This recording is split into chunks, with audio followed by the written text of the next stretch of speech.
So I'd like to start by just making some general remarks that will perhaps tie up some of the things that we looked at this morning.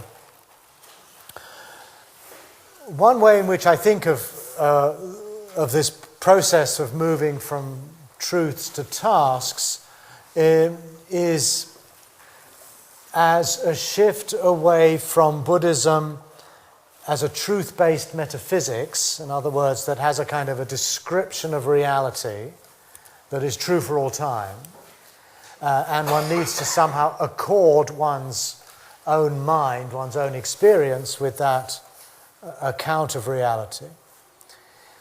And the person who has understood reality in that way is thereby enlightened or awake. But rather of thinking of it in that kind of language, which is the language of metaphysics really, to move to what we might call a task-based ethics. My sense is that the Dharma is ethics all the way down. That's essentially what it is. And on the other hand, we think we need to differentiate this from morality. I've noticed that there's a tendency, in often quite educated literature, to somehow use ethics, morality, ethical, moral, almost as synonyms. We don't seem to have a clear sense of the difference between the two. However, there is a tradition in our traditions of moral philosophy and so on that go back to the Greeks, where morality is rather more living according to the codes and rules, precepts that are sanctioned by a society or by a religion, and to somehow use those guidelines as a framework for, in a sense, governing one's life and one's relationships with others. So the 5 precepts in Buddhism, you don't kill, you don't steal, and so on, these really are moral injunctions, and to live by them is to lead a moral life. Ethics is a lot more than that. Ethics comes from the Greek word for character. Ethos in Greek means character. And an ethical life I would understand as a life which is led, or a life that strives, in which you strive to become the kind of person you aspire to be. You strive to become the kind of person you aspire to be. Now, we do that anyway, and a very easy way to see that is when we have an experience, we've maybe had a conversation with a friend, or we've had to make we've made a sort of a rash decision, or we said something unkind, whatever it might be. And in retrospect, when we look back on our behavior at that moment in the day, or whenever it was, we kind of feel that we've let ourselves down, that we haven't, as it were, lived up to the sense of the kind of person I aspire to be. I've somehow failed at that. So ethics, if we think of it this way, has less to do with simply conforming to a certain set of moral norms. It has more to do with leading a life that embodies the sorts of values that you most passionately seek to embody and realize in your existence as a person. You can extend it further to trying to live in a social level, political level, in terms of living in a way that you move towards creating the kind of society you would aspire to live in. You can see the two operating at a personal as well as in a more social or political sense as well. And this is a form of life that is not constricted by rules. It's not legalistic in the way that precepts are, but it would have as its framework something we might call a situational approach. There is, in fact, a discipline in ethical thinking called situational ethics. A situational ethic is one that when you confront a difficult decision or a difficult choice, you have to do something or say something, that you don't ask yourself what is the right thing to do or what is the correct thing to do, but you ask yourself what is the most loving thing to do, what is the wisest thing to do, what is the most compassionate thing to do. And that's very similar in a way to the distinction I've made between truths and tasks. When you're confronted with a truth, you want initially to know, well, is that true or not? When you're confronted with a task, it's can I do that or not? So in shifting to a notion of the Dharma as essentially ethical, in other words, it's about creating yourself, who you are in the world. It's about working towards the creation of a sort of society that you would find most admirable. You're engaging in an ethical practice. Underlying that, of course, is the principle of not causing harm, not causing suffering.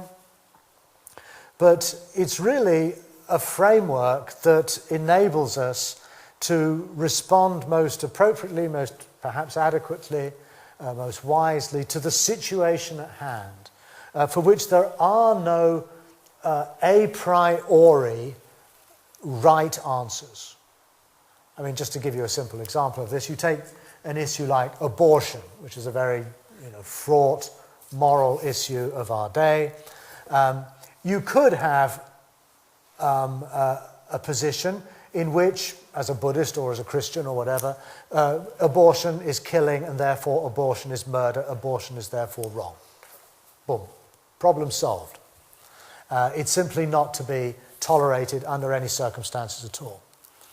That would be a moral approach. A situational, or let's say situational ethicist would want in every occasion to ask about, to localize this, to situate this issue of abortion in a specific case of a woman who is pregnant, who for whatever reasons in her life or her family's life is considering aborting a fetus. A situational ethic is one that recognizes that every situation in life is unique and it cannot therefore, in principle, be legislated for, because a legislation will always fail to take into account the concrete specificity and uniqueness of that occasion.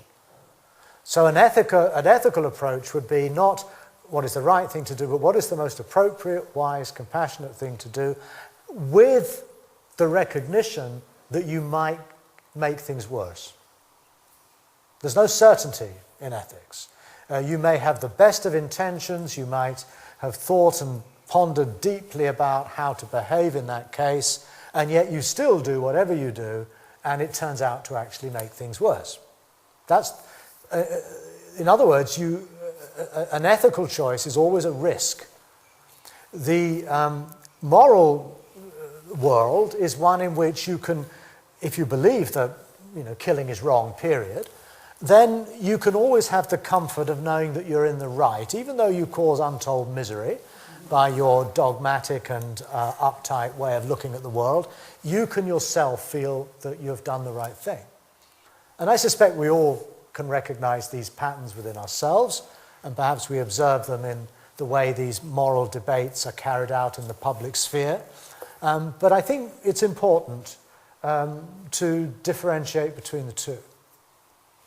And one of the characteristics of a person who has entered the stream of the path, the path being, of course, the Eightfold Path, in other words, a person who is engaged with this fourth task, is that such a person, in a sense, has gone beyond moral rules and has entered, therefore, a life that nowadays we'd call that of situational ethics. I think we find this we do find this in Mahayana Buddhism. The Bodhisattva vow is basically a situational ethic in which the Bodhisattva works out of compassion for the welfare of all beings, and when necessary will override moral precepts. But I think we find that same principle already there in the earliest teachings of the Buddha as well, particularly in this idea of becoming autonomous in one's practice, becoming independent of others in the teaching, and letting go of being beholden to moral laws and rules, and instead leading one's ethical life according to love, compassion, wisdom, and so on. So to me, the four tasks allow us to think of the Four Truths as a practice of situational ethics rather than truth claims about the nature of reality. And to me, that's a big difference. A big difference. Another thing about the way the four tasks are presented is that they constitute what I would call a positive feedback loop. We often think of the path, the way, as starting at one point and then culminating in some destination down the road. We start with A, we end up with Z. That's built into the metaphor of a path itself. It's a journey. We start from, in Buddhist jargon, we start from ignorance and we end up with enlightenment or wisdom. And we have this journey to get to that goal. And that could be helpful. I think the metaphor of a path is a very valuable one. But it sometimes seems a little bit too schematic and tends to suggest that life actually is like a path. An incremental journey from one station to the next, and one day we'll end up at the goal. And if we're walking on this path, eventually we'll get to the end of it. That may not be so helpful. And rather than thinking of this process, therefore, as a path in that rather conventional way, I'd like to suggest that we might think of it as a positive feedback loop. Now, this was brought home to me when I gave a talk on this topic many years ago in California, and there was a lady in the audience who was a midwife, and she said, "Oh, what you're describing here is a bit like the process of giving birth."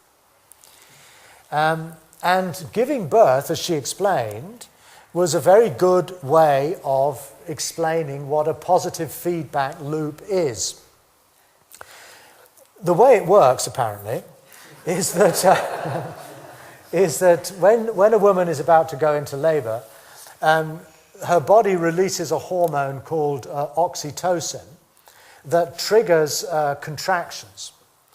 And the contraction then triggers the release of oxytocin. And the oxytocin triggers the contraction. But this is not a meaningless circle. Because in this process, something is happening in linear time, namely a child is finding its way into the world. Something is being born. Something is being moved on from a state of being in the womb to a state of being in the world, the process of birth itself. And this is allowed to take place because of this positive feedback loop. So likewise, embracing suffering is the condition that leads to a letting go of reactivity, of greed and hatred and so on. Again, I haven't really explained that. But this to me makes a lot of sense. If we really embraced our lives in all of its existential grandeur, if we really recognize that in this situation I'm dealing with a temporary condition, with mortal creatures in a world that is here now, that will possibly be gone tomorrow. If I really lived in this world, in the world of anicca, dukkha, anatta, as the Buddhists speak of impermanence, of suffering, of not self, if I really embraced the world and understood it from that perspective, regarded each moment somehow as unique, each moment as rich in potential, that would already get me out of thinking in terms of What can I get out of this situation? What don't I like about this situation? How can I sort of get rid of that? I find this situation really boring and I want to do something else. What has this really got to do with me? That's our habitual reactive pattern or patterns that often inform how we subsequently behave. But by embracing life, in this contemplative, existential way, we're already taking ourselves out of the equation. We're already opening to a world that is mysterious, that is fragile, that is vulnerable, that is suffering. That's already going to release the hold on this self-centered reactive relationship to life. So this fully knowing dukkha leads, I feel, to the letting go already of certain reactive patterns. This then leads to moments in which we experience those reactive patterns as actually no longer operative in a given moment. We can come to rest in a kind of stillness and calm and openness, a non-reactive space of mind that then opens up the possibility of thinking, of speaking, of acting, of doing something in response to the situation at hand that's not governed or determined by our habits of reactivity. But when we get to, if we follow the Eightfold Path, this way of life, this way of responsiveness, it also brings us to mindfulness. I mean, it starts with vision, thought, speech, action, livelihood, effort, mindfulness, and concentration, samadhi. So in other words, as we pursue these four tasks to the end, we get back to mindfulness, we get back to concentration. But what are we mindful of and what do we concentrate on? We're mindful of whatever is occurring in the given moment. We're focusing and we're concentrated on what's happening right now. In other words, we return to the first task of fully knowing, suffering, or embracing life. So that the path, the fourth task, leads us back to the first, but hopefully at a deeper pitch, at a deeper level. We've learned something in the process. We're not so reactive anymore. So you can see where I'm going. It looks as though we might be tracing a circle, but it's actually the very opposite of a circle. It's more like it's a feedback loop, a spiral, some teachers talk about too. So there are turnings around, but they're actually heading and taking us somewhere. And in this model, the problem with reactivity or craving, if you still want to use that word, is not that it causes suffering, although very often it does. But the real problem with craving is that it blocks our access to the path. In other words, the problem with craving or reactivity is that rather than being part of a feedback loop, craving or reactivity just keep going round in the same well-worn grooves of our habits and actually don't go anywhere. And this is the term the Buddha uses in defining craving. He says it is repetitive. It goes round and round. And that's actually the word that is also used for reincarnation. So, going back to that lady's question about reincarnation, you don't have to believe in reincarnation as a kind of, as a literally true, that when I die physically I'll get reborn somewhere else. Maybe you do, I don't know. But I think the core of the notion of reincarnation lies in the repetitive nature of reactivity and craving. In other words, we often lead our lives in the course of a day, in the course of years, doing and repeating the same things again and again and again. Same thoughts keep circling round in our heads. We have the same kind of social chit-chat patter that we deliver at every dinner party. We have any number of set routines that seem to provide us with a kind of security, a kind of stability, a kind of certainty, And yet at the same time, that often has the consequence of leaving our lives rather predictable and flat and opaque and dull and routine. We've gained security, but we've lost a sense of real vitality. We might even say to ourselves in moments of crisis, I don't feel my life is going anywhere. I don't think I'm achieving anything in my work. I'm just doing the same stuff again and again and again. And this is just as true of someone working in an office as it is to somebody teaching meditation retreats. Your work can become a routine. It can become a bit of a grind. Then there's a problem. Then I think you've probably slipped into a cycle, a circle, a pattern of repetition that is actually preventing you from embarking on new ventures and projects. In other words, entering into an open-ended journey into the unknown that life is going to present you, whether you like it or not.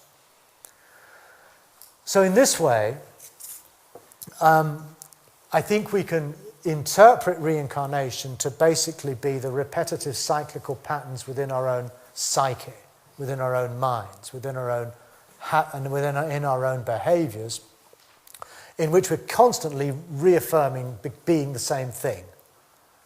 And I think that's a more helpful way of understanding that concept, rather than thinking of it as literally some sort of cosmic reality that we go from one birth to the next. That may be the case too, I don't know, but I doubt it. Okay, this then leads us into the topic of the Four Vows.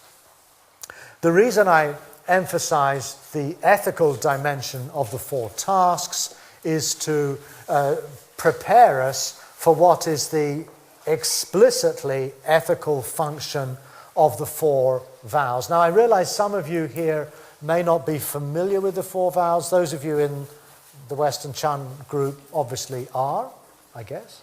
Yeah. But those of you who are not, I've written them down.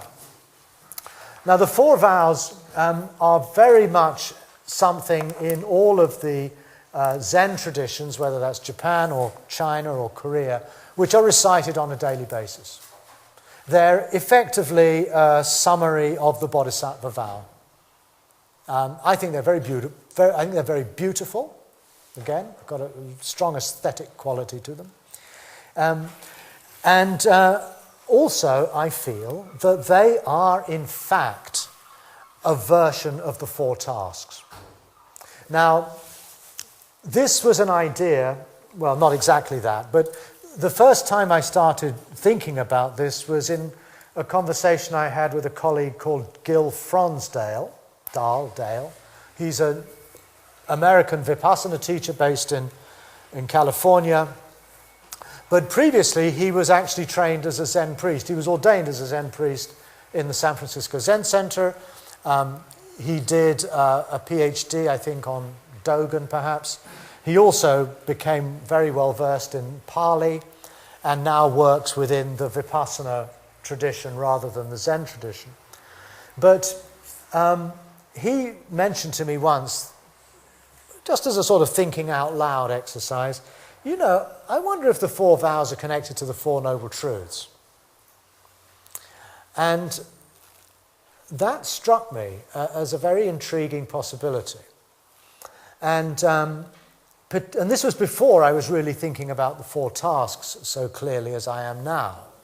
And it kept coming back to me, this idea. And particularly when I started to think of the truths, in fact, when I started dropping the language of truth altogether and started thinking more in terms of four tasks, then it became even more possible that these four vows were actually a way of expressing these four tasks. And I'm now rather persuaded of this. And one of the things that has persuaded me was a couple of years ago when I was again teaching in America. I was giving a lecture to the Minnesota Zen Center in Minneapolis called the Dharma Field Zen Center. And I said what I've just said to you. And at the end of the talk, somebody came up to me and says, well, actually, if you go to the Bodhisattva Jewel Necklace Sutra in the Chinese Tripitaka, you will find a passage in this sutra which says exactly that the four vows are the Four Noble Truths. It's there in the tradition. What's interesting, though, perhaps, is that this shows that the four vows are not exclusive to the Zen tradition. They're there in some of these somewhat later Chinese Mahayana sutras. It seems that the first mention of them outside the sutra was actually in the Tiandai school of Chinese Buddhism, which predates Zen. They appear to have been recited also in that school. I don't quite know how they found their way into Zen, but they clearly did, and probably at a pretty early date. So I feel as though I'm on a somewhat sounder ground in presenting them in this way. But nonetheless, it's not entirely self-evident when you read these four vows as to how they map onto the four tasks. We'll leave the four truths out of the picture now. What I like about the four vows is that they turn a task into an explicit ethical commitment, a vow. This is not, this is formalizing or concretizing this practice of these tasks into something that you consciously and communally, together with your sangha, affirm that this is how you're going to live.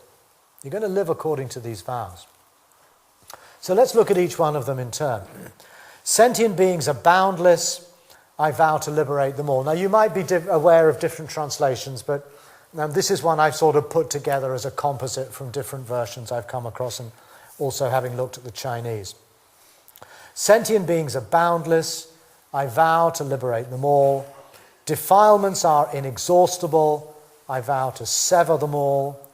Dharma gates are numberless. I vow to learn them all. The Buddha's way is unsurpassable. I vow to realize it. Now, what I also like about these four vows is that they are explicitly impossible. If sentient beings are boundless, there ain't no way that you or I are going to liberate them all. If defilements are inexhaustible, we ain't going to get rid of them all because they're inexhaustible, etc. That is something I feel that is, in some sense, is paradoxical. But I think actually speaks to a very deep emotional truth. If you really did have moments when you were conscious of the extent of human and animal suffering in this world, if you really had opened your heart to the pain of the cries of the world, you might feel an urge, a yearning to assuage that suffering and that pain. And that, I think, is what's being talked about here. It's not, we shouldn't take it literally that we're going to track down every last sentient being and then liberate them from samsara. No, it's expressing, I think, an emotional truth. One might even say a religious truth. That when we do begin to appreciate the extent of the suffering in this world, that evokes in us a deep response of wanting to somehow alleviate it, eliminate it, address it in some way that might make a difference. Now, I think this is important because it takes the four task text, which could still be seen as a sort of private activity. Suffering is to be fully known. And we might think, well, I've got to really come to terms with my own human suffering. But there's nothing in the text that suggests that we might take it further than that. I've often thought that we could understand these four tasks, or each of these four tasks, as being like a ring of concentric circles, which starts with the personal, my suffering, and extends circle by circle to, let's say, those who are close to you, your family, your friends, your colleagues, and their suffering, and then perhaps another circle, the suffering of the people who live in this city, and beyond that circle to this country, and you could see where I'm going, to the point where you would end up with boundless sentient beings.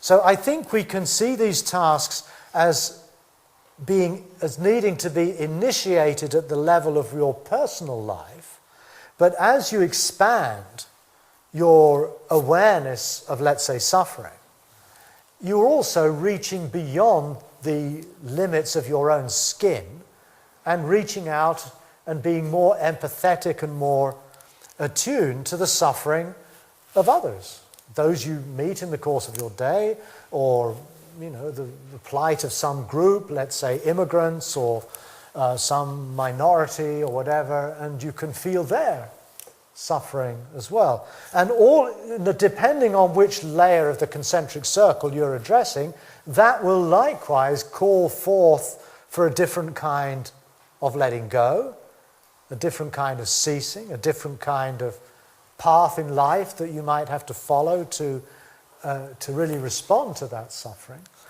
In other words, these tasks can be expanded to be more and more inclusive of the wider world of which we are a part. Now, this is at the moment just really an idea. I've not written about this. I've not teased out the implications of turning this from a sort of psychological to a more social, perhaps even to a political or an environmental approach. But there's no reason, I think, why this could not be further fleshed out. And if these tasks are to provide a framework for living that goes beyond just making my own life more comfortable, then I think we really seriously have to address these larger questions. How can a society let go of reactivity? How could a family let go of reactivity? How could a group of people, let's say Buddhists or whatever, could collectively enjoy a more non-reactive life? These are all questions I can't actually answer for you. But I do feel that this is a way that we need to further develop and explore. And I think the Four Vows are a call to do that, because they start out at the very end of the widest possible concentric circle there is, all sentient beings, boundless sentient beings. And that's a long way away from me and my private anxiety. So, rather than talking of suffering, the Four Vows talk of sentient beings. They don't talk about some kind of pain or discomfort or unsatisfactoriness in the abstract, but they acknowledge that it is people, it is beings, it is creatures, it is sentient entities that suffer. That could get lost in the Four Noble Truths, in the Four Tasks, where we just have suffering in the abstract. Here it's been rendered specific. We're not concerned with suffering in the abstract anymore, but we're concerned with the people who suffer, or the creatures who suffer, the animals who suffer. So it personalizes it. And it means, I think, in a way, making this more embodied, that it's an engagement with actual other beings and forms of life, and responding to their specific situations, as we mentioned about the woman who's contemplating having an abortion. How do I embrace that person's suffering? How do I respond to her needs? How do I understand the complexities and the conflicts and the contradictions within her own life? That is where this kind of ethic, I think, inevitably leads. And of course, here it's not just about fully knowing or embracing, but if we're dealing with an actual person, then how can I free that person from that suffering? How can I do something to help them heal if I'm a therapist? How can I do something that might liberate them from some oppressive situation if I'm a social worker or a politician? The next one. Defilements are inexhaustible, I vow to sever them all. Defilements is one of these, I can't remember the exact Chinese term, but it's probably a translation of the Sanskrit word klesha, or kilesa in Pali. Doesn't really matter. There's a whole range of terms that are used pretty interchangeably here. Defilements, and then you get asavas, which means kind of toxins or influences, and so on and so forth. But let's just, for the moment, stay with defilements, which again is similar to what's meant by craving, the three poisons, the three fires. Defilements are inexhaustible. But I think this can refer not only to the fact that since sentient beings are boundless, therefore, the negative states of mind must be boundless. I have a feeling this is actually talking more about our own experience of being subject to the uprising, the samudaya of greed, hatred, confusion, which again are very generic terms. But when we get to the specifics of our reactivity, again, it's something that has to do with how we're reacting to a specific situation. And the dislike I might feel for one person might be quite different to the dislike I feel for somebody else. The defilements are endlessly nuanced. There's many different shades of greed and hatred and confusion. Buddhist psychology tries to enumerate them, not terribly successfully, I feel. But personal experience in life, particularly if you're interested in your own psychology and how the mind works, you'll be aware that it's a very difficult area or domain to really pin down in a nice clear-cut set of categories. And what we also notice perhaps is that no matter how many retreats we've sat or years of reading books on Buddhism we've spent, at some level the same stuff keeps on rising up within us. The same stuff keeps on assailing us. And we may notice also with our teachers and people we admire that they seem to be subject to this stuff too. I think the Buddha was subject to this stuff. And in fact, I think all of the passages in the suttas, in the canon, where the Buddha's presented in conversation with Mara, the devil, are basically ways of talking about how Gautama, the Buddha, deals with the stuff, the defilements that arise in his mind. Now that would be considered rather heretical for most Buddhists, because the Buddha is supposed to have got rid of all this stuff.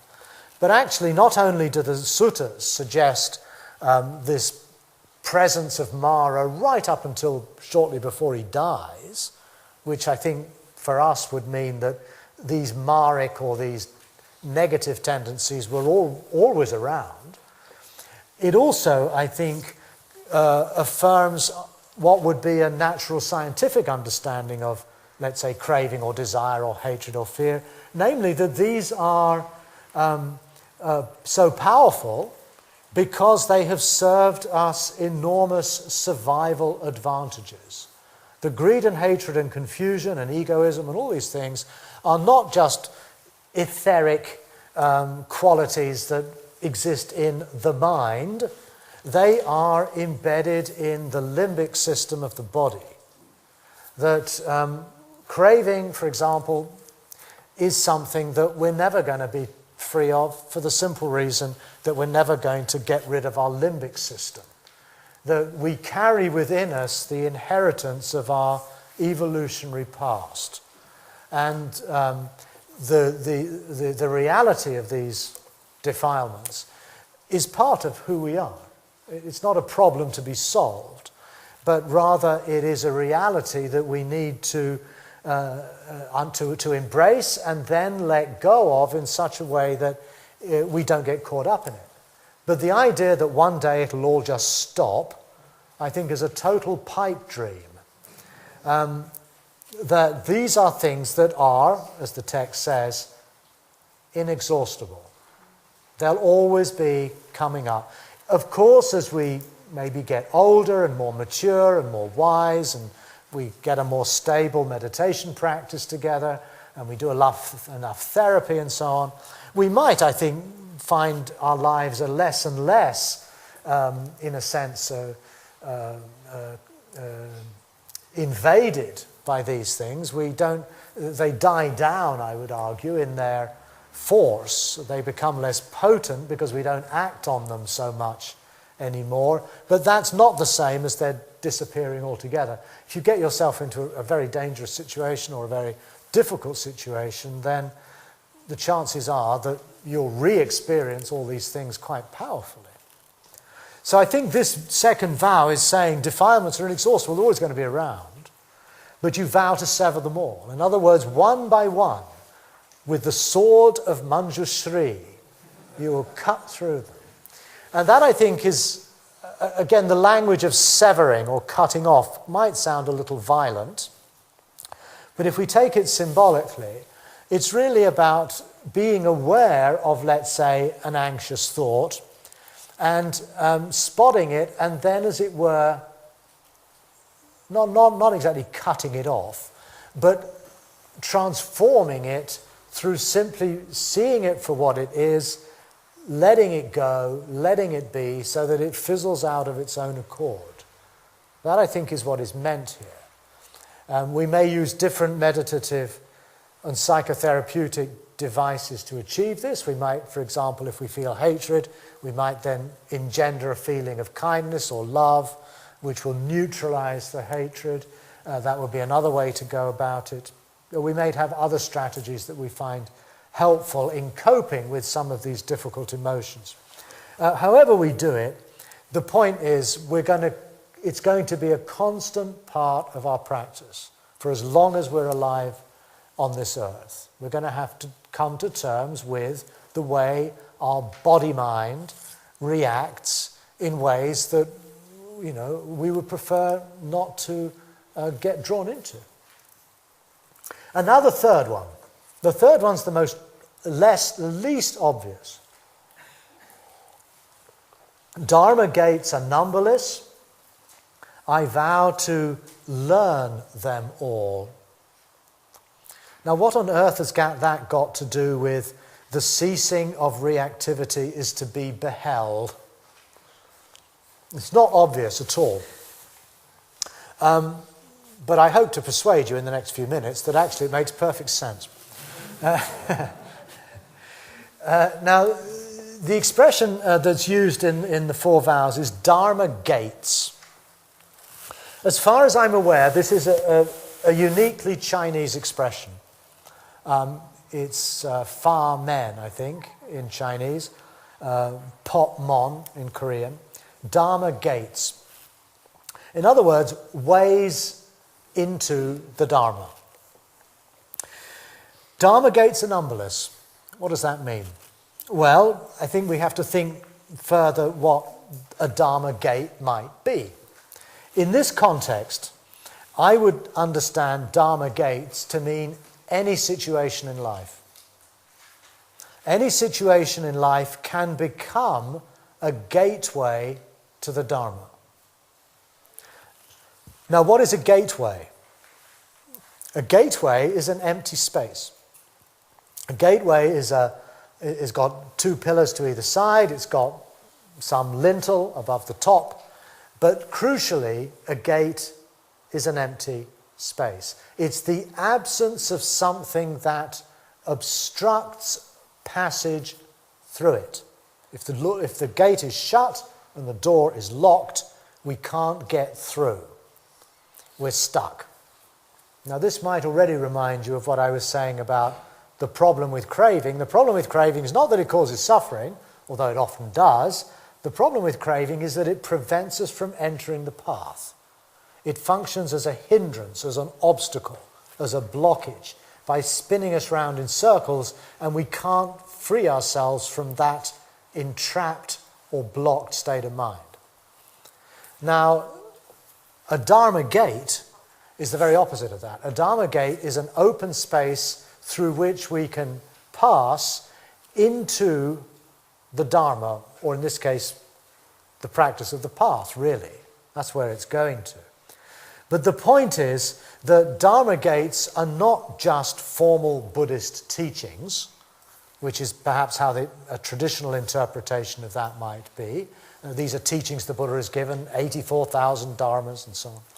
But actually, I think more helpfully, it's to recognize that every single situation in our life, every moment of the day, in every relation we have with any particular individual, is potentially a gateway into the Dharma.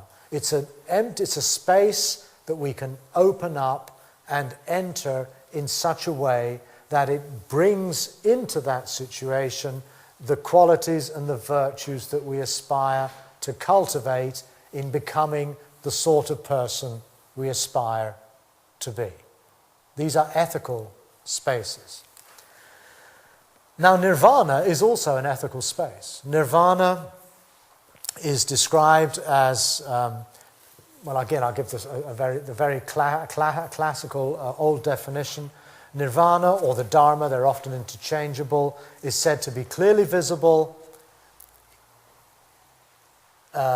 immediate, inviting, uplifting, and personally experienced by the wise. That's a text we find in the very earliest layer of the Pali texts. Nirvana is clearly visible. Nirvana is not some distant goal. Nirvana is actually right here before our eyes. And nirvana is the absence of reactivity. That's how it's defined.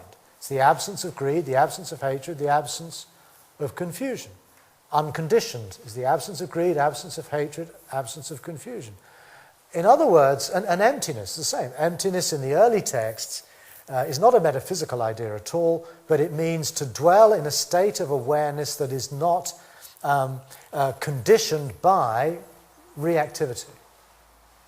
So a Dharma gate, from this point of view, is recognizing that every situation in life is one in which we can behold the ceasing of reactivity, come to dwell in that non-reactive space, and thereby learn something. You vow to learn how all of these situations in life can become teachings, as it were. Every situation is a teaching. And again, this is almost a Buddhist cliche. You hear it in Zen, you hear it in the Tibetan tradition quite a lot, that every situation and everyone is your teacher. Everyone is a Buddha. And I think that's a very helpful way to look at the world. But it means that if you come to life with that perspective, every situation becomes a gateway to the Dharma. That's how I would understand this third vow, and I do think it fits quite well with learning to behold, learning to see the absence of reactivity in your mind in any given situation. You see, this third task is not requiring, in fact, that reactivity is simply not there or craving is gone.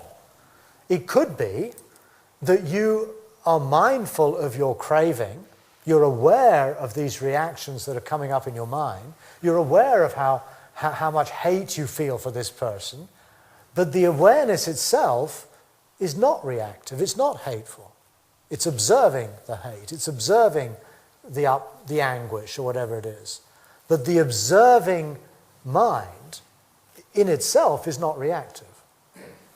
In other words, mindfulness is already a taste of nirvana, even for the people doing it in entirely secular settings. And I think it's probably what is meant at the beginning of the Satipatthana Sutta, the discourse on the foundations of mindfulness, where it starts by saying, mindfulness is the only way to nirvana. It's usually translated, mindfulness is the direct way to nirvana, to sound less sectarian. But basically the text says ekayana, one vehicle, one way. And I don't think that is religious polemic, where, our way is better than your way. I think it's actually just a matter-of-fact statement. That to be mindful, to be non-reactively aware of what is occurring to you is already a taste of nibbana. And remember, nibbana is clearly visible. It's inviting. It calls to us. It's already known. It's uplifting. It's inspiring. It's personally experienced by the wise, not personally experienced by the Buddhists. And I think Buddhists have a difficulty with this. A, they think that nirvana is a very, very elevated experience. And no one would admit to having experienced nirvana. Come on, please. I think we have to take it off its pedestal and recognize that this non-reactive nibbanic awareness is already within us right in this moment. And of course, this is the kind of thing you get in Zen all the time. You know, the Buddha is just there already, implicit in your experience. You know, wake up to it. Chinul, the founder of Korean Zen, said something like, I don't have the text to hand, that you know, the perfect nirvana is present in each person at every moment. And again, I don't think it's some rhetorical flourish. I think it's actually a fairly factual statement. But we've elevated nirvana to such impossible heights that we've basically ruled it out of having any meaningful role in our own life. I think we have to recover nirvana and re-own it and experience it fully within ourselves. And someone in the break said they didn't quite get what this third task is, beholding the ceasing. Satchikata is again a somewhat unusual term in Pali, but it does literally mean to see. Sachi means eyes, and kata is connected to the word kara, to do. So it's to eyeball, to look at intensely. I like behold partly because it does have a slightly biblical resonance. But you could also say simply to see, or to, you know, the nirvana is clearly visible. It's again a metaphor. To see, you can see it for yourself. It's clearly visible, but it's also hard to see. The Buddha also uses that term. It's clearly visible, but hard to see. In Zen, they talk about the fish that swims through the ocean searching for water. Water is clearly visible, but for the fish it's very hard to see. And I think this is the case with Nibbana. With a lot of these things, is they're actually right here before our eyes, but we can't see them. So the third task is basically learning or training ourselves to behold what is already there. But for some reason we've blocked out, or we've denied, or we've overlooked. And actually consciously valuing and valorizing those moments in our experience when we are still, when we are clear, when we're open, when we're non-reactive. And we're doing this not just in the head, but the whole body is infused with this kind of vision. And in that sense, the third task is arguably the linchpin, the fulcrum, the hinge on which the whole thing turns. It's extremely important. This is really, I think, what would constitute for many of us perhaps what we would call our explicit spiritual or religious practice. This is what we do on our cushion in many ways. But again, we do it in these somewhat controlled environments in order to be able to integrate it into the life we lead in the world. It's not some privileged, state that can only really be accessed on a meditation retreat. If that were the case, it wouldn't have a great deal of value. But it comes into its own when it becomes integrated into our ethical life. That we don't just behold this non-reactive space of presence, but we act from that non-reactive space of presence, instead of acting from our likes, our dislikes, our habits, what we think other people want, and so on. It's really an attempt to live a life that's more authentic, that is founded on those things that we hold most dear in terms of our values. What really matters for us in this life. Can we live from that place? Even though it might offend people, even though it might be enormously challenging, do we have the courage to risk saying something outside what we habitually do or say or think?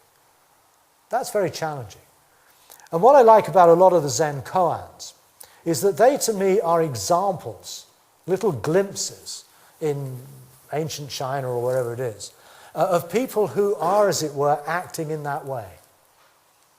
You know, they're usually fairly dramatic little encounters between a teacher and a student, but the student resolves the koan, not by giving the right answer, but by responding from the heart in a way that is utterly and uniquely their authentic response to that situation.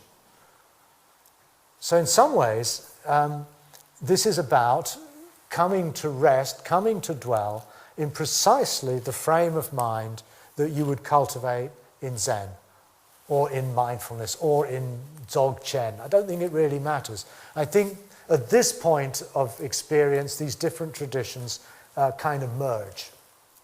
But the real challenge is not to just rest in this experience of nirvana or whatever, but is to make this experience the foundation for how you think and speak and act in the world. And it's from in this point of view that the path, the Eightfold Path, emerges from nirvana rather than leads to nirvana.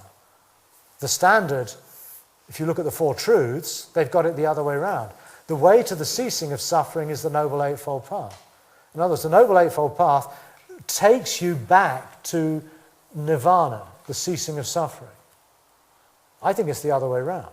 I think it's the moments of the ceasing of reactivity that open up the possibility of living a life that is not conditioned by reactivity. And again, I found hints of this not just in the early suttas, but also in some of the Tibetan stuff I studied years ago. And this, of course, takes us to the fourth vow. The Buddha's way is unsurpassable, which, of course, is a kind of Buddhist take on the Buddha's way. I vow to realize it. So this is quite clearly, the way is to be cultivated. I mean, it's almost the same language, effectively. So there, I don't think we have any difficulty seeing how the fourth task maps onto the fourth vow.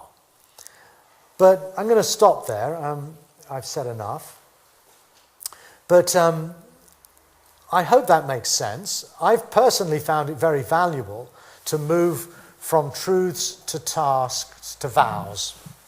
The vows, I think, crystallize the whole process into an ethical commitment. And that, to me, is where we begin, and it's probably where we end. Let's have some tea. We have tea, coffee, whatever, juice. Thank you. Finished? Yes, we have another session afterwards. Oh, yeah. I'm not going to run away now. No. After tea, we can have another open discussion, and hopefully we'll end with a little meditation. Before we begin, I'd just like to say one more thing very briefly. Justin reminded me of something that I perhaps should have said.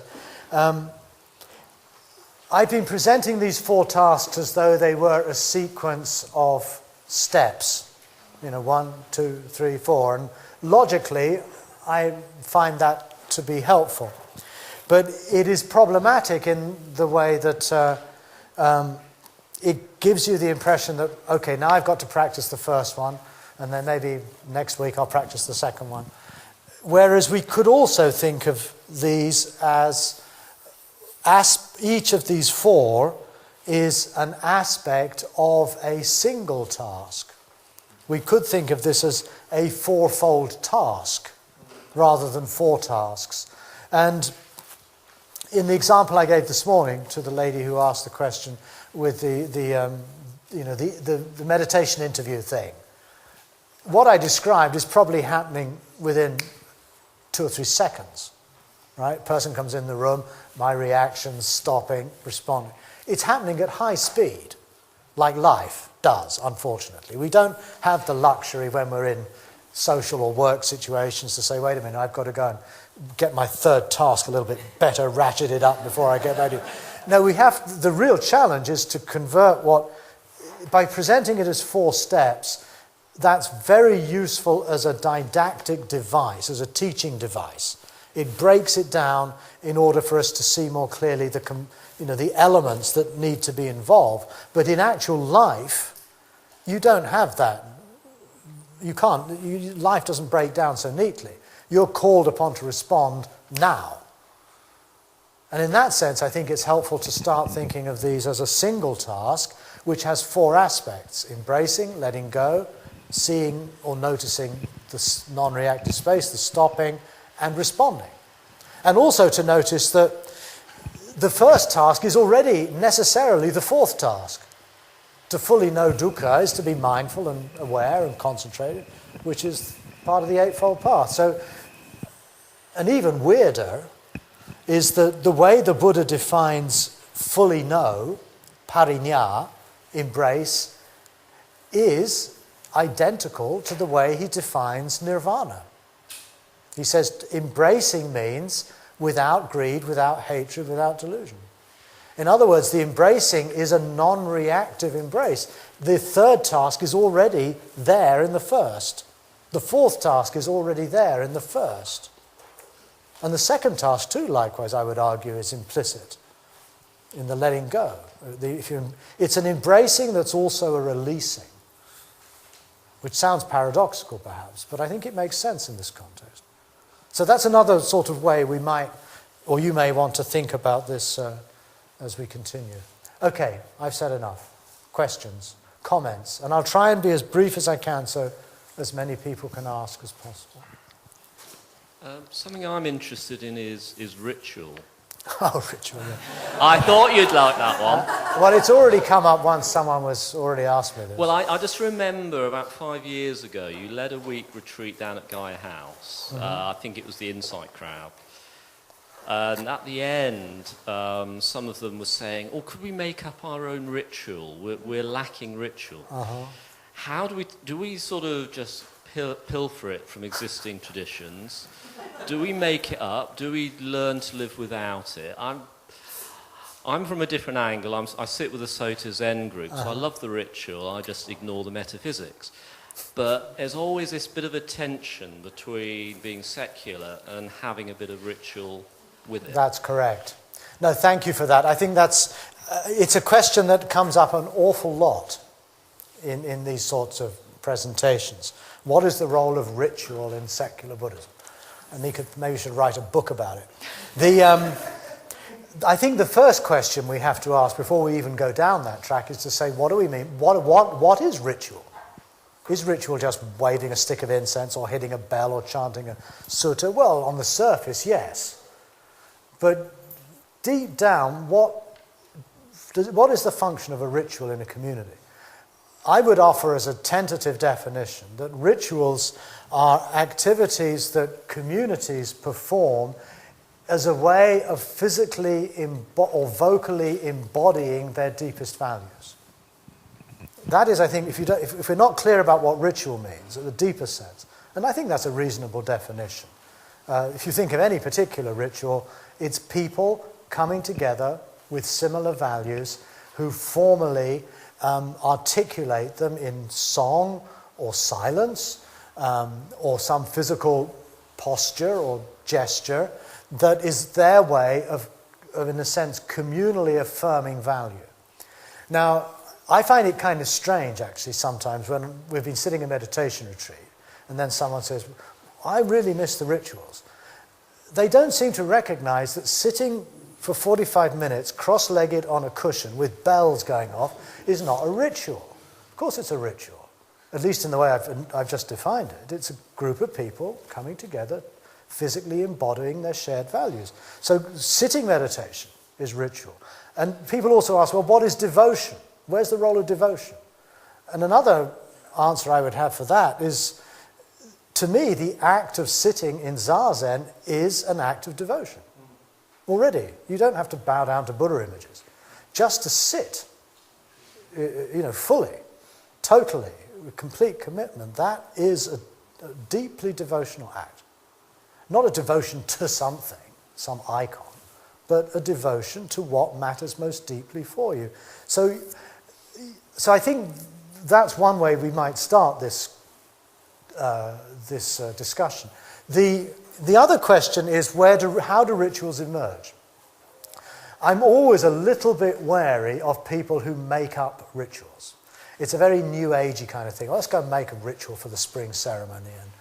And even some neo-Buddhist groups invent their own rituals, but I somehow, to me, I'm never totally persuaded by these invented rituals.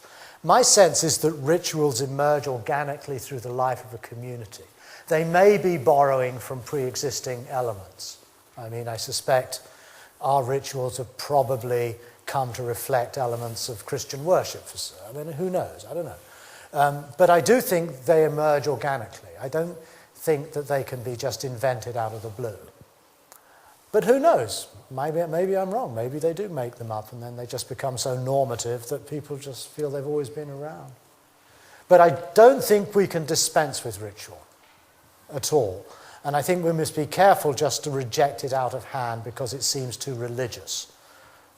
All human societies appear to behave in ritualistic ways, I would suggest, however secular they are. I'm sure the Labour Party at its conferences has all sorts of rituals. The ritual is going to the bar and pulling pints. Yeah, backstone, ritual backstone. Okay. Next question.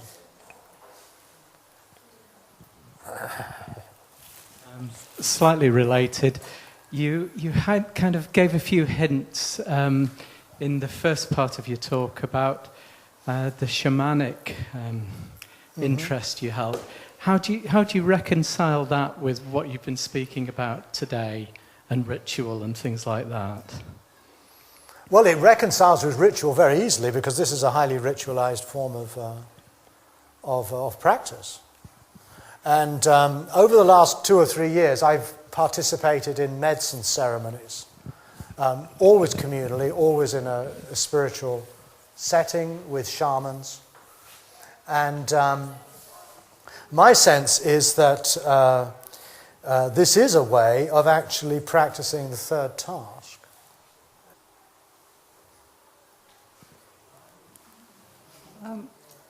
Yes, I'm sorry. It probably relates to this, but you spoke earlier about the arts and the place of the arts, and I'd love you to say a little bit more, please. Well, as luck would have it, in my new book,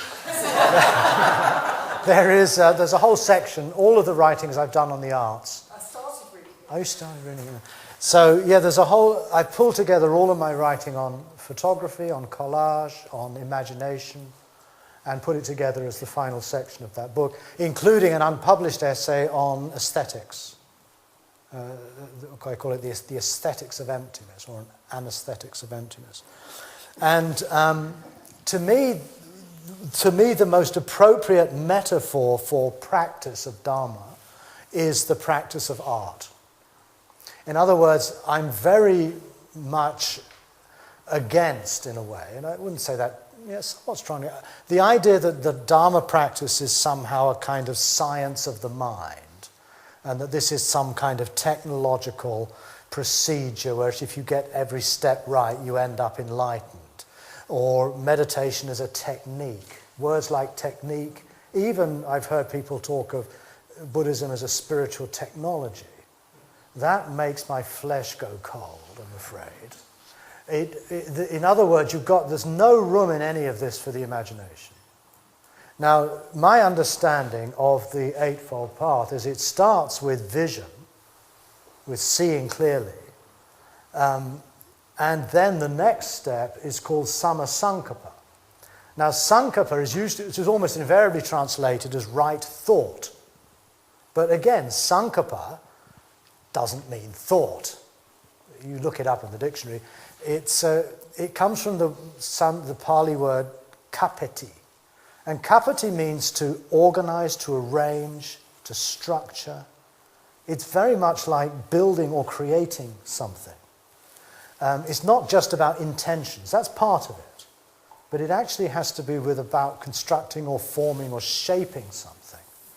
And that to me is very much descriptive of the artistic process. You start with a vision, then you begin to sort of shape and construct and form that vision, and then you articulate it in words and deeds and work. In other words, the first steps of the Eightfold Path can be compared very easily with the steps involved in creating a work of art. You start with a vision, you formulate or you find images and forms construct themselves, actually. Your ego is really not so much part of that process, but at some point you then make the decision to articulate that form in words or in physical acts or in what they call right livelihood, in other words, forms of life in the world. And so to me, I see my practice, and I see these 4 tasks too, as a framework in which I can also understand the artistic process. It's about embracing totally the situation. Let's say if you're a photographer, I do photography. I try to practice photography through the lens of the 4-fold task. I embrace totally what's there. I notice my reactions, my judgments, my aesthetic judgments. What's a nice photo, what's a not nice photo? Put that out of the way. Try to get into a still, non-reactive perspective, and at a certain moment, a decisive moment, I press the shutter. And that's the act. So I go from embracing, letting go, stopping, click. That's a physical act. And I think you could see that, and I see that as the way I write. So I found it very helpful, on the one hand, to see my Dharma practice as equivalent, really, to art practice. But likewise, I think people often in Buddhist, and Zen is a happy exception here. In many Buddhist traditions, the arts are seen either as just as decorative, or they're to produce nice icons and tankas and stuff. You're not ever really encouraged to practice the arts. That's quite unusual. In East Asia, that's less unusual. And that's what I liked about living in the monastery in Korea. Many of the arts were doing calligraphy, all sorts of stuff. And that was great. That somehow validated these practices as an integral part of the Dharma practice itself. So I think to awaken that kind of perspective is very important for some people, especially those who... I've met people who have been artists, and they get into Buddhism, and they're told they shouldn't really... Art is about distraction, it's worldly, whatever. And they stop. And then they don't do it anymore. And I think that's a terrible thing, frankly. I'll just finish with one example. Last year, I was present at a symposium on Buddhism in the arts in the Barry Center for Buddhist Studies in Massachusetts. And it brought together 20 people who both self-identified as Buddhist practitioners and as artists.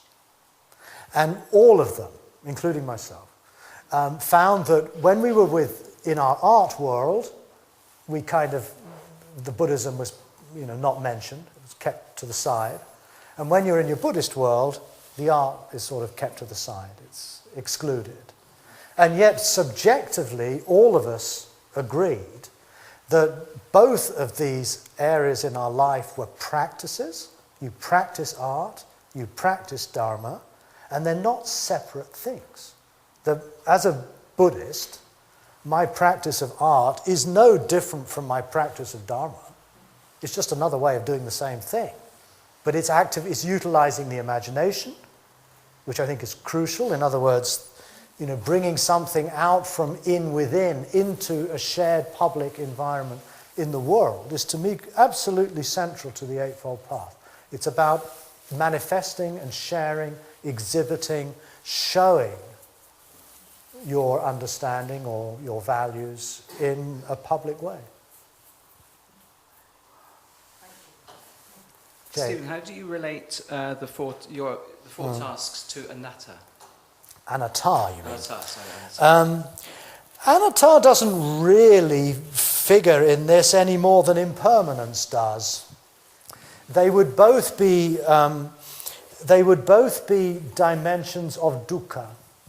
In other words, in the early texts, you have frequently the Buddha speaking of anicca, dukkha, anatta. Sometimes they're called the characteristics of existence, although I don't think he uses that phrase. But I think all three are a very fruitful way of fleshing out what we mean by dukkha.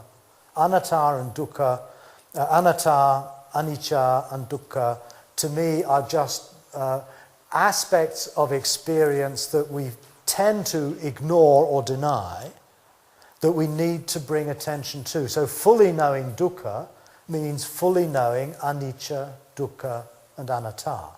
In other words, it's a more extended version of just dukkha. Now that's where I would fit it. But of course, philosophically, the notion of not self, etc., would permeate the whole thing. But that's not so helpful. It would find its primary role in expanding the notion of dukkha. Yeah. Hello. Our modern Buddhism, as it is in Britain and probably also in the States as well, is very white, middle class. Hey, that's right. Yeah, we're living in a very multicultural culture. I don't know if you feel that is a problem and we need to somehow be more available to other cultures, or is that an issue for in your opinion? It's certainly an issue, yeah. And it's something that we agonise about a great deal at Gaia House, for example. We are very concerned, and I've got my Gaia House hat on. We're very concerned that we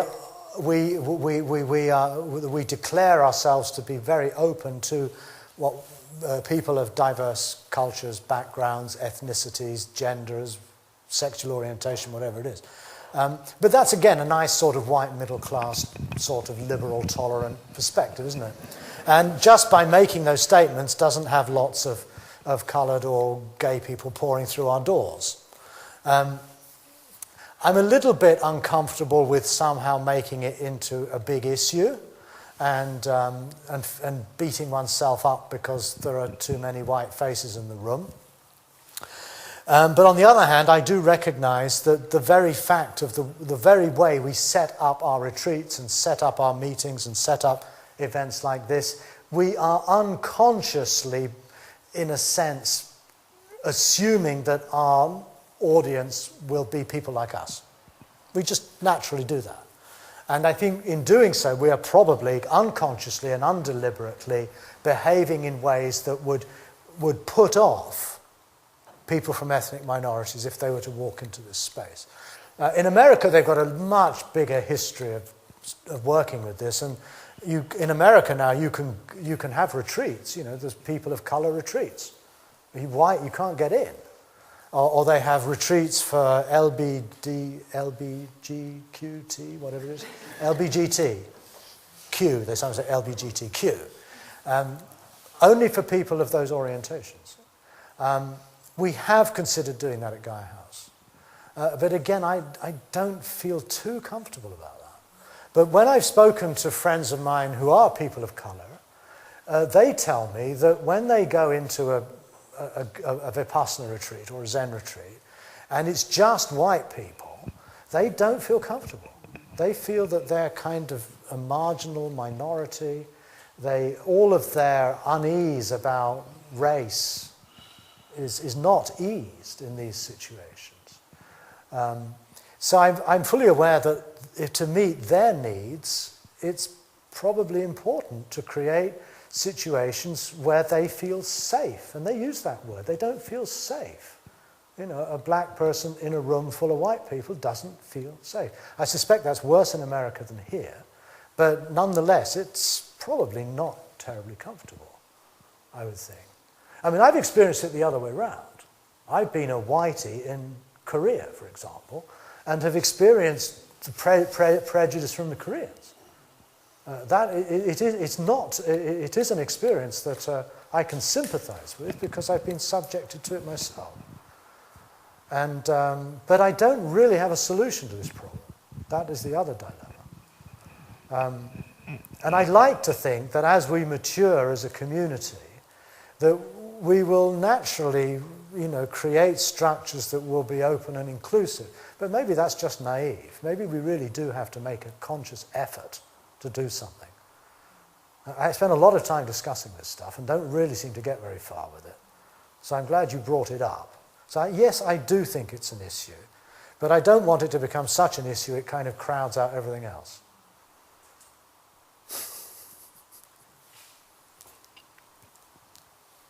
Pat. Is it Pat?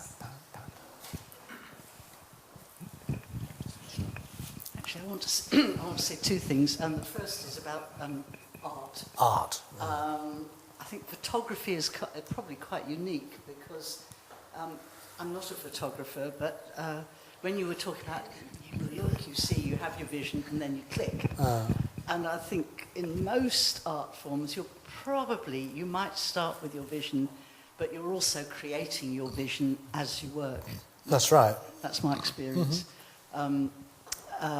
which is, I think, ties in with all these tasks not being steps, but all part of one thing. Following on from changing the subject, people talk about bringing Buddhism to the West, but wherever Buddhism has gone, my understanding is it's taken on characteristics of the local culture. Yeah. And sometimes we talk as if the local culture over in the West that Buddhism is going to take on is somehow clinical, academic, whatever, psychology, which for most of us is not where we are. We do still live in a Christian culture or a post-Christian culture, and I'm very interested I'm wondering what you think about how Buddhism is going to change as it comes into contact with our culture. And I already say, people like Jack Cornfield, a lot of them, certainly the modern American Buddhist writers, are writing stuff that could almost be Christian. And I'm thinking again, I overheard two Chinese women who were sitting with us one evening quite a long time ago, and I overheard one of them saying to the other, Westerners, they just go on about love all the time. and I thought, yeah, that seems weird to her, but actually it may be what we have to offer to the development of Buddhism.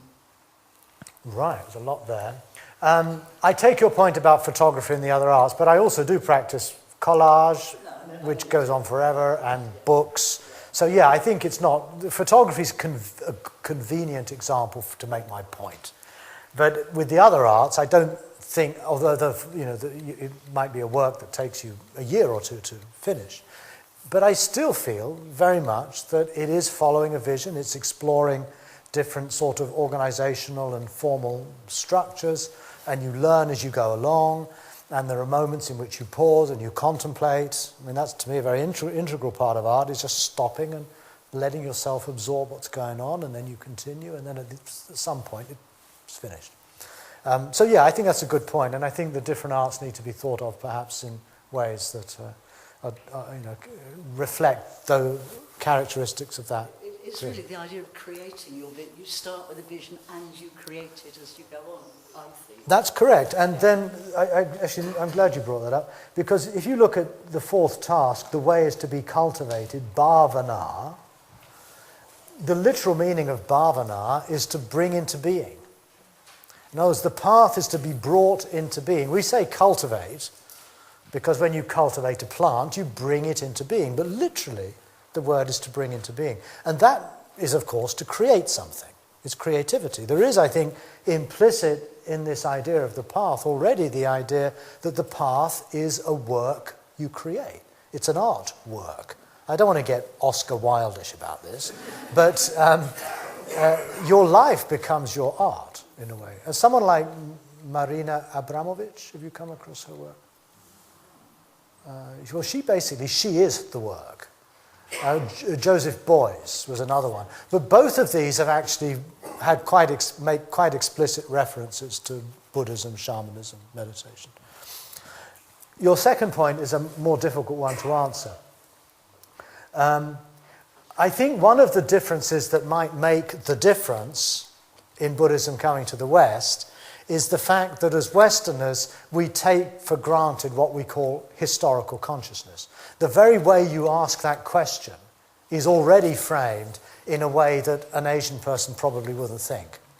In other words, when we, a very simple example, if, for example, we have a Tibetan Lama standing here and let's say a Japanese Pure Land priest here, and I were to ask, okay, why is Tibetan Buddhism so different from Japanese Pure Land Buddhism? You would probably say, well, because one is a product of Japanese culture, the other is a product of Tibetan culture. That seems obvious, I would suspect.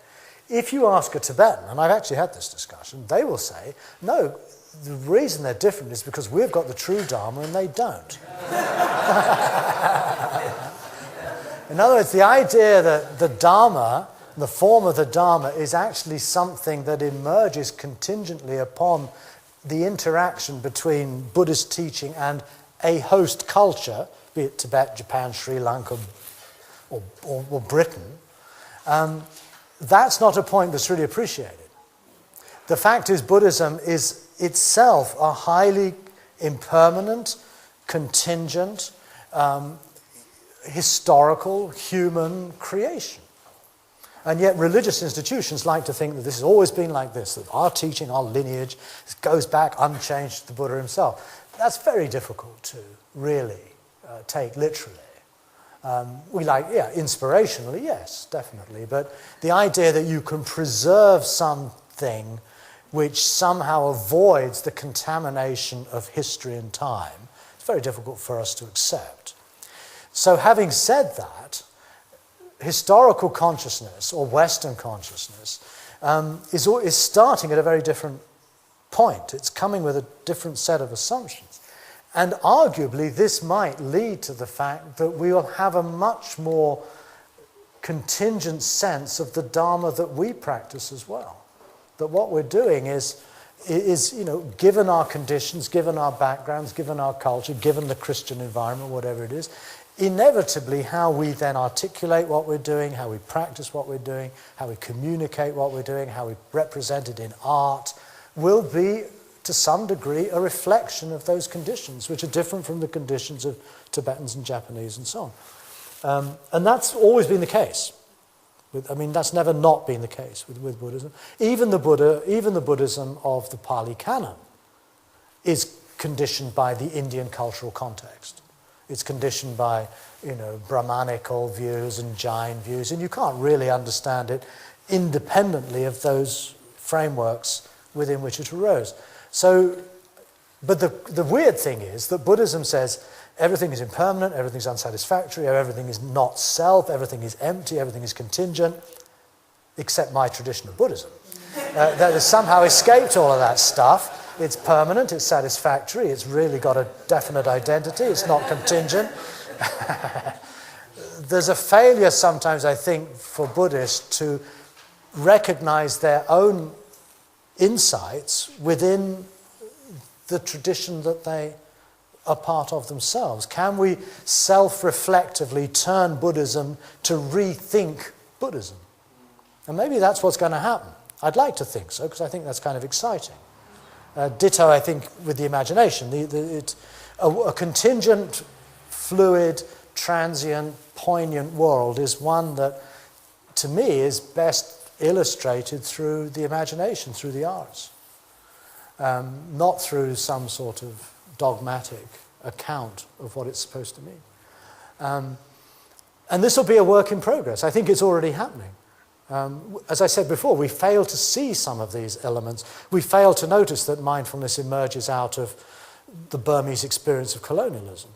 It's a contingent factor. Yet we tend to think this is how the Dharma has always been taught. And the monks might even tell us that. They may not notice it either. So I do think it's important to bring historical awareness and understanding into our understanding of the Dharma. Hopefully that will prevent us fixing it as something ahistorical. It might also be a consequence. Christianity, I cannot pretend. I was not raised as a Christian. I never went to church. but I was raised in a Christian culture, and that has informed my moral sense, I think, in a very deep way. Unlike, say, for example, my Tibetan friends, I can watch a Shakespeare play or read the Bible, and it speaks to me. I don't have to understand, I don't have to have a theological definition of God or believe in God to be able to read Gerard Manley Hopkins. God shakes out of the tin foil or whatever. I can relate to that emotionally, that a traditional Buddhist probably would say, what on earth is that all about? So I can't deny that. I can't pretend that I'm not rooted in a Christian, Judaic, Greek society, very much informed by the consequences of the European Enlightenment, and all of these things. These are part and parcel of what constitutes who we are. And that will unavoidably have impacts on how the Dharma evolves in our culture. And I think we do need to be wary of it being co-opted by the psychologists.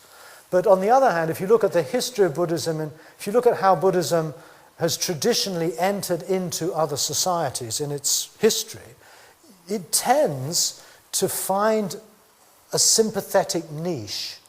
Like when Buddhism went to China, the Taoists were, hey, this is really cool. We're into meditation. They're into meditation. Let's see what we can learn from this. And so there was a kind of a natural kind of affinity with Taoism, to the point you could almost say that Zen Buddhism could be called Buddhist Taoism. Almost.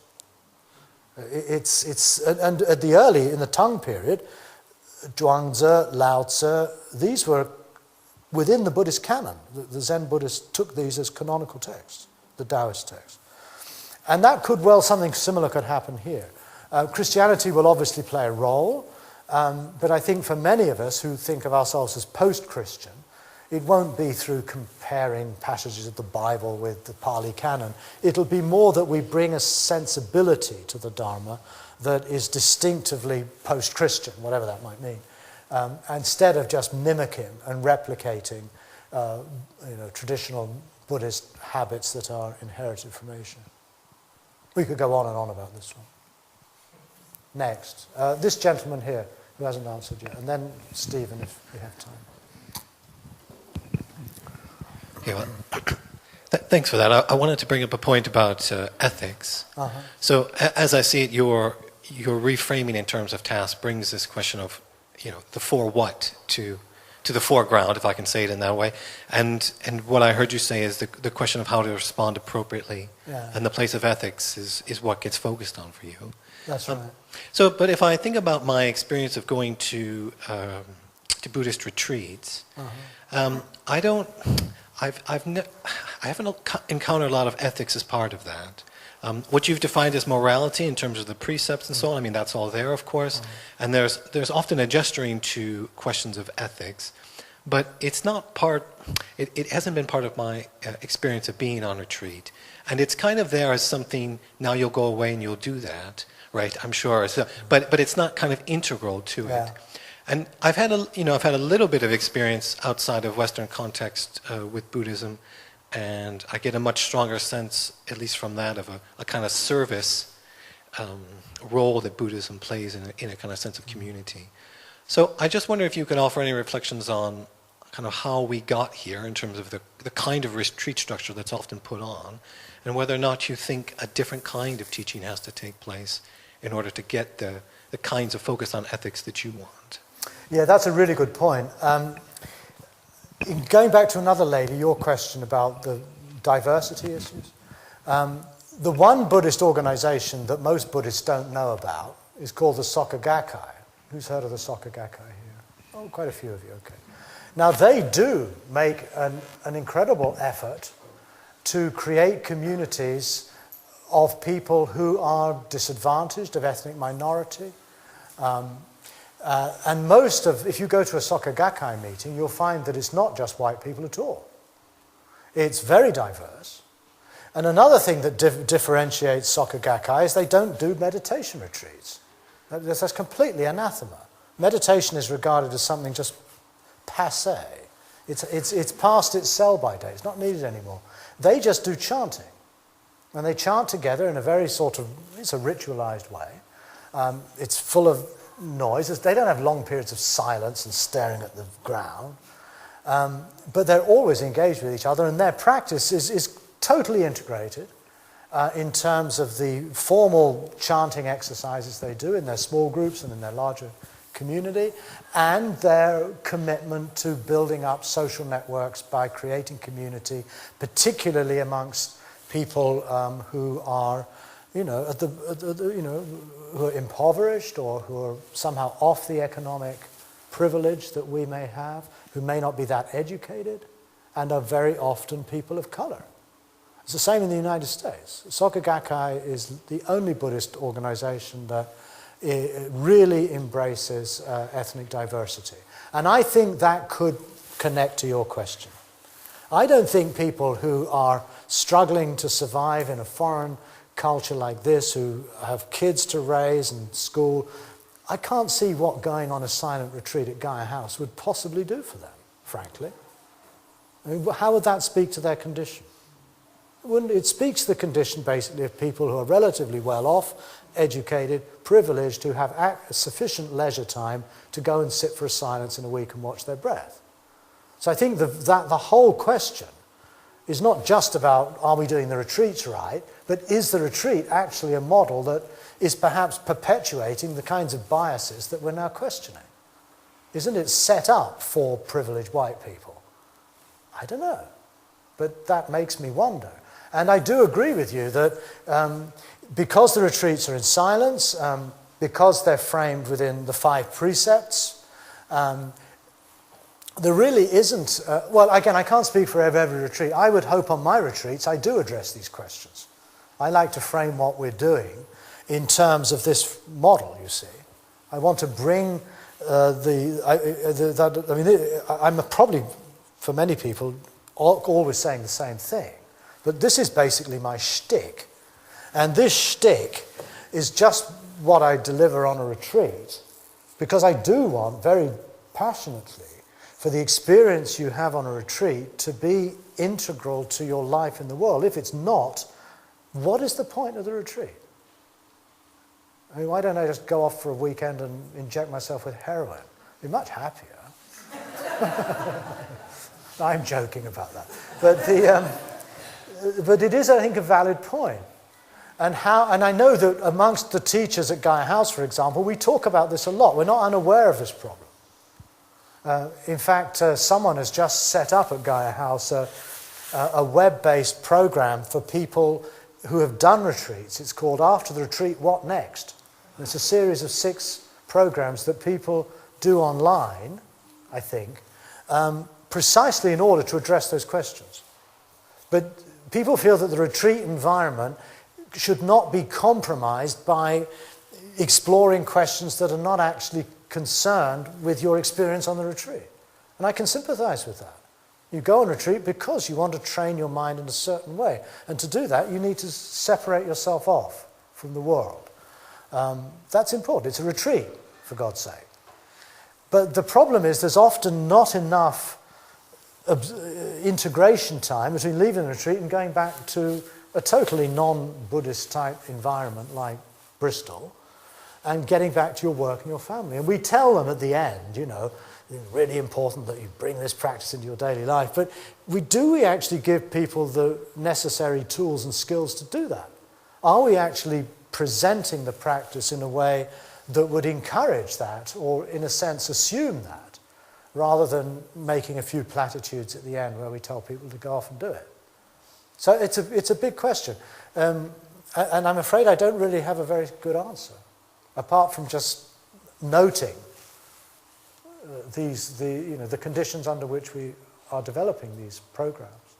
And one of the reasons we started the Bodhi College, of which there is a flyer on the table, is to try to create programs where people would not be just reduced to the week-long retreat and then off back home again, but we have 2-year programs where groups of people, smallish groups of people, 20, 30 people, meet together regularly 3 or 4 times a year over 2 years. They have work that they do, homework, discussion groups, tutoring that goes on between the the formal meetings. And that, I must admit, I find to be far more satisfying as a teacher, because there's a continuity to the retreat. It's not a one-off thing. And maybe that goes on in other groups too, I don't know, where there's a real conscious attempt to really make what you do on the retreat part of a much broader training in being human. So that would be one approach to go. I think there are limitations in the one-off, week-long retreat model, without necessarily a supportive container prior to and subsequent to those experiences. So then again, the importance of creating Sangha, community, very, very important, because it creates the matrix for deepening your ethical sensibilities and values and connecting them to your contemplative experience in meditation. Yeah, microphone. This is the best discussion ever at one of these Buddhist days. Thanks for initiating it. I mean, I wonder whether some of that, those diversity issues might come out in different ways on the other face of Buddhism, you know, the mindfulness movement, especially if all of the mindfulness or party parliamentary group proposals go through public policy. So actually the British government start to make policies about mindfulness in schools or in the NHS. And so those are places where you're not going to get people like us, like the white upper middle class, whatever, elite Buddhists, you know, the upper middle way. But the question I want to ask, I'm not going to ask what would what would Buddha make of Donald Trump, even though I think that's a great question. But it's rather to try and get round to Brexit, and I thought one way of doing that, sorry, I know we all come here to forget about it, but is what makes Buddhism so compatible with governments and with nation-state building? Because that's what happens in Asia, isn't it, as far as my limited understanding goes. Part of the reason, of course, it gets embedded in the cultures, but it also gets embedded in the governments of the countries as a kind of way of developing their national identity. Like I was just in Myanmar, you know, Burma over Christmas and New Year, and what was astonishing is how, you know, the military junta are practicing, you know, Mahasi Vipassana, while they carry out like a totalitarian dictatorship that George Orwell predicts in 1984. And there's kids selling you 1984, you know, on the streets, because they treat Orwell as a prophet. You know, he predicts what's going to happen in Burma. And then you've got Aung San Suu Kyi, who's, you know, Western educated, but her dad's one of the military rulers who wants a Burmese national identity. She's practicing Vipassana too in the name of democracy. Now, you kind of think, well, that's never going to work in Britain. But it does, because it's not called Buddhism anymore, it's called mindfulness. And they start integrating it into government and into the military, you know, in the States, the military mindfulness stuff. And that fits really well with the militarized version of Buddhism that you get in American popular culture, like Star Wars and, you know, The Matrix. And in terms of art, that's how a lot of people understand Buddhism, is this way of creating the fighter, you know, like the Zen Buddhist, you know, the kamikaze pilot. So what is it about Buddhism that makes it so fickle? and seemingly contradictory, because it's a non-violent, you know, it's a non-violent practice, it's a non-violent religion. What is it about it that's just... Well, it's a good question. So corruptible, you know. I was having this conversation with my friends last night as well. And I was also in Burma. It must have been at the same time as you. I was there the first 2 weeks of January. Because George Orwell wrote this book called Burmese Days. But the joke on the street in Burma is, actually he wrote 3 books about Burma. Burmese Days, Animal Farm, and 1984.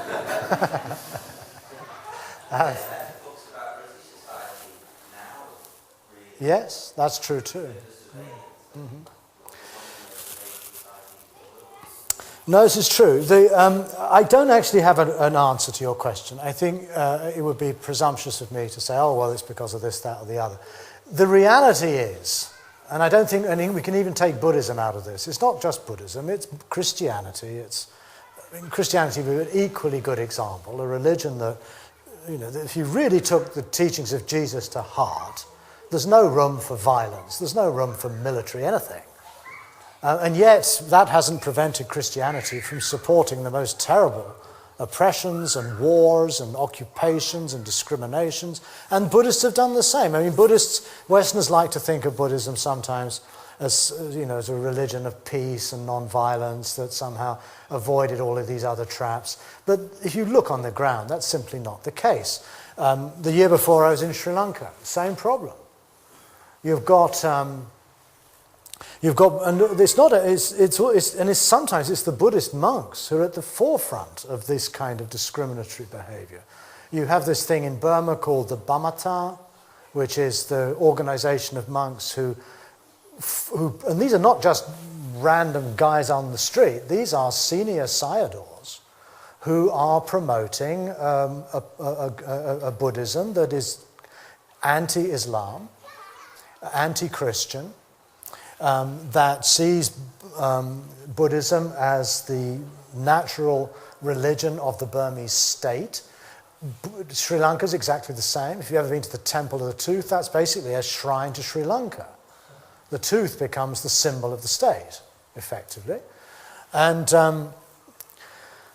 in other words, it seems that any human belief or culture or philosophy or religion can be turned towards goals and behaviors that are explicitly in conflict with its own teachings. And that is a conundrum. That is a puzzle. I mean, that's a question for a social scientist, perhaps, to work out. But it's undeniably the case. You can start out with the best possible motives and you end up, supporting some violent war or crackdown against some minority. And the problem is, as soon as Buddhism or Christianity achieves a degree of presence and, I guess, numerical superiority in a political state, then the state somehow identifies with that religion, and it becomes part of a national identity. So you're being a Buddhist, or you're being Burmese, entails you're being Buddhist. Being, Iranian would require your being, Muslim, etc. Perhaps the only way to avoid that is to try to make it as clear as possible that the Buddhism or the Dharma that we are practicing has nothing to do with national identity at all. But that too can probably be overridden by if it became popular enough and the right people got in charge. I don't know. Anyone else got an answer to this question? It'd be very helpful. Julia. It's just reminded me of an article I read in relation to the situation in America, and I'm afraid I can't remember exactly who or where I read it.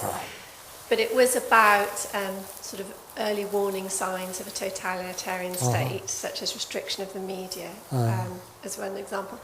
But what really struck me, I remember it was reviewing some people have written about this early in the 20th century and saying their words were quite prescient, that one of the protections against a totalitarian state is the valuing of the view of the immigrant, the newcomer, the minority, because they are your teachers, because they see things you don't as the majority group. And that strikes me that is what often vanishes as a particular group becomes more powerful and certain views get solidified, is that there's not a humility or an openness to other views. And perhaps we could conceive of a Buddhist practice as something that could support an openness to views beyond our own. As a technique, sorry to use that word technique, that crept in there, but in terms of it hasn't been mentioned yet today, but new ways of practicing that are coming through, like insight dialogue or relational practice, which are explicitly cultivating ways to be open to other human beings through the kind of Dharma gate door that you mentioned, might be particular offerings from the Buddhist tradition to help in this direction. It's just yeah, that sounds great. I hope it happens. But I'm not hugely optimistic that we will somehow find a way of escaping from this dilemma. I think we have to be extremely alert. As to mindfulness, for example, let's go back to the last point you made. It's true that mindfulness could get co-opted to the service of the capitalist economy. And in fact, Slavoj Žižek has said that mindfulness, I think he's also said it about Buddhism, he says mindfulness is the opium of the bourgeoisie. Or the Buddhism is the opium of the middle classes, or something like that. In other words, it renders us more passive and more useful to the development of the capitalist economy. I think we laugh, but I think he's onto something, frankly. And I think this is the danger, again, of isolating mindfulness apart from an ethical context, is it could easily be turned into that sort of tool. But I wouldn't worry about mindfulness becoming the national religion. We're quite a long way off from that. It's a good example of how that too could be converted to all sorts of different ends. I'm a little more ambivalent about its use in the military. I'm not sure that's necessarily a bad thing. But I am concerned that it becomes a sort of a lubricant that oils the wheels of capitalism. Sorry? Question capitalism. Question capitalism too, yes, I think so. Buddhism, where has Buddhism produced a really rigorous social theory or political theory? It hasn't, really. There's been a few attempts. But I think we've still got an enormous task to do if we really value these kinds of teachings. Can we draw from the core Buddhist values a way of thinking about how we could run a society, how we could operate an economy, how we could run a political system? Buddhism has never done that yet. It's always allied itself with other, often right-wing, militaristic, autocratic governments. Yes? Ken Jones has written The New Social Face of Buddhism. Yeah, I know Ken Jones has written The New Social Face of Buddhism, and David Loy has written a whole bunch of stuff about it too. But frankly, I think they're very good attempts at trying to achieve something, but I don't think they actually, to me, they're a sort of blend of sort of left-wing political thinking with certain Buddhist values. But for me, they don't really work. And I think it's important that these works are done, but I think we've got a long way to go, is my sense. Now, poor old Ken Jones, let's remember Ken Jones for a few months. Another member of this community, right? When did he die? 3 or 4 years ago? Last year, was it? Oh, okay. See, a pity Ken isn't here. He could have answered this question. And I'm sure he would have enjoyed doing so at length. I think I'm talking too much, so I'm going to be very brief. I'm involved a little bit in some activist circles, and I think one of the things I find interesting is in ecological and to some extent social activism. There's a real interest in Buddhism and mindfulness, partly around self-care for those people who don't want to burn out, but also a sort of a sense that within these kind of practices is a way of connecting with each other and with the earth in ways that we don't get from other aspects of culture. So yeah, I just thought that's quite interesting. All of that's great. But we've got to stop off in a minute. And I would also argue that we've got to get rid of this words engaged Buddhism. I think Buddhism, to me, if it's not engaged, it's not really Dharma. And the idea that you can sort of add on engagement as a sort of optional extra is part of the problem. That in fact you have to signal that this is an engaged kind of Buddhism, not like the usual stuff, that's a problem, because it means that you're kind of acknowledging that Buddhism is a disengaged, renunciant, ascetic, somewhat aloof form of religion. And I think a lot of its forms have in fact done that. And so part of the business here of four truths to four tasks, the four truth model, I think, reinforces a belief system which is effectively about getting out of life rather than affirming life. By shifting to the tasks, you're already presenting it from a completely different optique or perspective that might be helpful. I think of myself as working at the level of sort of the deep conceptual underpinnings of what we're doing. But I don't think, I think it's good that people do activist work and support these different projects and native peoples and rights and so on. But I don't think that will ever be, I don't think that will be as effective as it could be until we've also developed a much more rigorous socio-political philosophy based on primary Buddhist principles.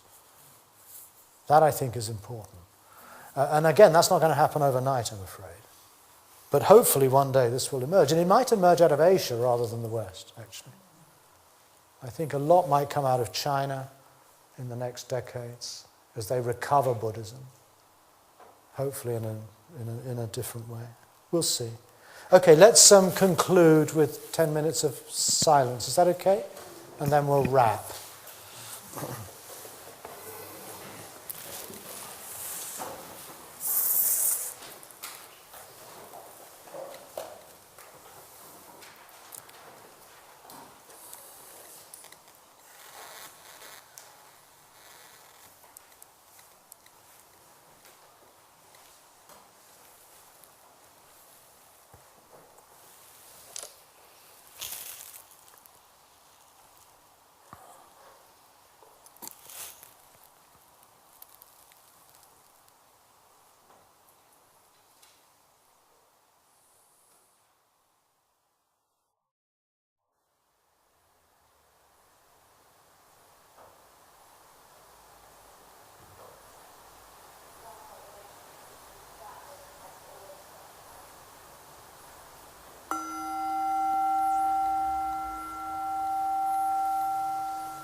Well, Stephen, thank you very much for sharing your ideas in such a clear and interesting way, and also for the really good discussions, which have been stimulated actually by lots of excellent questions. But thank you very much indeed, Stephen.